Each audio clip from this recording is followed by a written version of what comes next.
মেহমুদ মাদানী অসমলৈ আহি অসমত সাম্প্ৰদায়িকতাৰ এক পৰিৱেশ সৃষ্টি কৰিবৰ কাৰণে ইতিমধ্যে ষড়যন্ত্ৰ আৰম্ভ কৰিছে আৰু গোটেই এই ষড়যন্ত্ৰৰ আঁৰত অসমৰ মুখ্যমন্ত্ৰী আছে বুলি ইতিমধ্যে মই ঘোষণা কৰিছিলোঁ।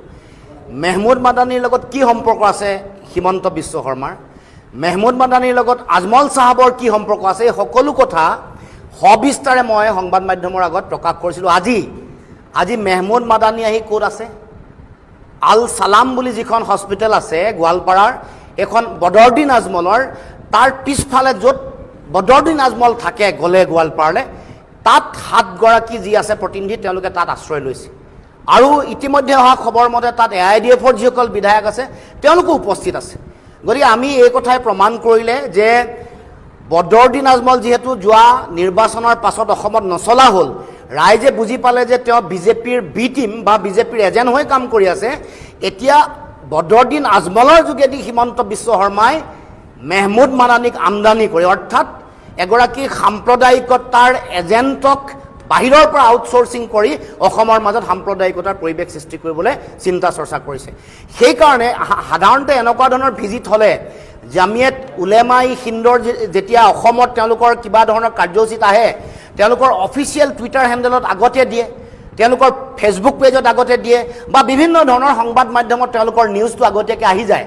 কিন্তু এওঁলোকে মনে মনে আহিছে, সংগোপনে আহিছে, তেওঁলোকে আহি বাগডোগৰা এয়াৰপৰ্টত নামিছে, তাৰ পৰা গাড়ী লৈ গোৱালপাৰাত আহি আজি ৰাতিৰ পৰতহে এই কথা প্ৰমাণ হৈছে যে তেওঁলোক তালৈ আহি মানুহৰ লগত কথা পতা আৰম্ভ কৰিছে।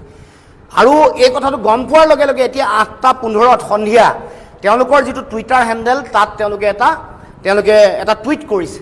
তাৰমানে এই কথাই প্ৰমাণ কৰে যে মেহমুদ মাদানীৰ অসমলৈ আগমনটোত এটা ৰাজনৈতিক উদ্দেশ্য আছে। 2026 চনৰ নিৰ্বাচনত হিমন্ত বিশ্ব শৰ্মাই মেহমুদ মাদানীক ব্যৱহাৰ কৰি সাম্প্ৰদায়িক পৰিৱেশ সৃষ্টি কৰি অসমত তেওঁলোকে ৰাজনৈতিক বৈতৰণি পাৰ হ'ব খুজিছে।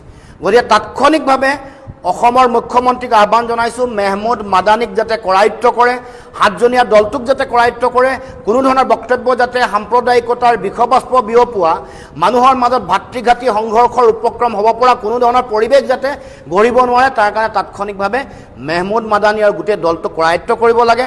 আমি জনা সূত্ৰমতে অহা কাইলৈ দুপৰীয়াৰ ভাগত গুৱাহাটীত তেওঁলোকে প্ৰেছ মিট দিয়াৰ সিদ্ধান্ত গ্ৰহণ কৰিছে। গুৱাহাটীত কাইলৈ প্ৰেছ মিট দিবলৈ চিন্তা চৰ্চা কৰিছে। গতিকে এনেকুৱা ধৰণৰ সাম্প্ৰদায়িক উচতনিমূলক বক্তব্য ইতিমধ্যে দি থৈছে। অসম চৰকাৰে অসমত কোনোবা আহিলে গম পায়, কাৰণ ইণ্টেলিজেঞ্চ আছে, SB আছে, IB আছে, কিন্তু এইটো লুকুৱাই কিয় ৰাখিছে আজি 8:30 বজালৈকে? লুকুৱাই ৰখাৰ কাৰণ তেওঁলোকক ব্যৱহাৰ কৰা হৈছে। মেহমুদ মাদানীক আজমলৰ যোগেদি অসমত সাম্প্ৰদায়িকতাৰ বিষবাষ্প বিয়পাবৰ কাৰণে ব্যৱহাৰ কৰিছে যাতে 26ত ৰাজনৈতিক বৈতৰণি পাৰ হয়। মাদানীটো হিমন্ত বিশ্ব শৰ্মাৰ এজেণ্ট হয়, সেইকাৰণে কৈছে। এই গোটেই ডিজাইনটোত যেতিয়া উচ্ছেদ সম্পৰ্কত ক'লোঁ যে উচ্ছেদটো বিধিসন্মতভাৱে কৰিবই পাৰে, অসম চুক্তিৰ 10 আৰু 11 নম্বৰ দফাত কোৱা আছে। এইটোতো নতুন বিষয় নহয়, এইটো চেনচেশ্যনেল ক্ৰিয়েট কৰিব লগা কোনো বিষয়ে নহয়। এইটো এটা উচ্ছেদ নিয়মীয়া প্ৰক্ৰিয়া, PGR, VGR, বনাঞ্চল, ট্ৰাইবেল বেল্ট ব্লক, এইবোৰত কোনোবাই বেদখল কৰিলে ধৰ্ম জাত পাত নোচোৱাকৈ সকলোকে উচ্ছেদ কৰিব লাগে। মুখ্যমন্ত্ৰীৰ সমষ্টিটো আছে বেদখলকাৰী, তেওঁলোকক উচ্ছেদ কৰিব লাগে। কাৰ্বি আংলঙৰ এনেকুৱা কিছুমান জেগা আছে তাতো বেদখল কৰি আছে, এইবোৰ উচ্ছেদ কৰিব লাগে। এইবোৰ আমি জেগা দেখুৱাই দিছোঁ। ইয়াক লৈ বেদখল উচ্ছেদ কৰাৰ নামত ৰাজনীতি কৰিবলৈ বাধা দিছোঁ।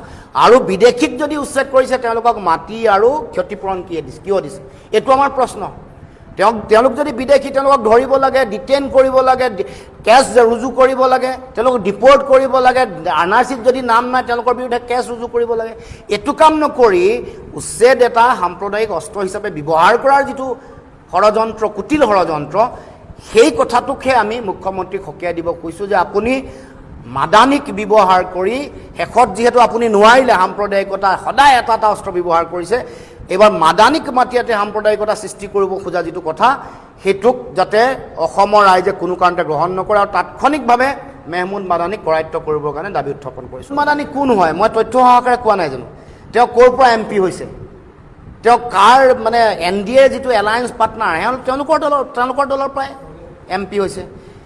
যিটো দলত চৌধুৰী চৰণ সিং এটা সময়ত জন্ম দিছিলে, ৰাষ্ট্ৰীয় লোকদল RLD বুলি কয়, সেইটো দলৰ অজিত সিঙৰ নেতৃত্বত থকা দলটোৰ পৰা 2006 চনৰ পৰা 6 বছৰ ৰাজ্যসভাৰ সাংসদ হৈছে সেই দলটো আজীৱন NDAৰ পাৰ্টনাৰ সেই দলটো হৈ গ'ল এটা সময়ত জনসংঘ যিটো বিজেপিৰ যিটো পিতৃ সংগঠন সেই পিতৃ সংগঠনটোৰ লগত একেলগে যেতিয়া চৌধুৰী চৰণ সিং দেশৰ প্ৰধানমন্ত্ৰী আছিলে একেলগে চৰকাৰ কৰিছিলে RSSে তেওঁলোকক মানে বেক কৰা জনসংঘৰ লগত জড়িত হৈ থকা দল এটাৰ পৰা মেহমুদ মাদানীয়ে MP হৈছে আৰু মেহমুদ মাদানীয়ে বিগত দীঘলীয়া পৰিক্ৰমা বিজেপি আৰু RSSৰ লগত সম্পৰ্কিত হৈ আছে সেইকাৰণে অসমলৈ যেতিয়া মাতি আনিছে তেতিয়া আমি গমেই পাইছোঁ ইয়াৰ লিংকটো কি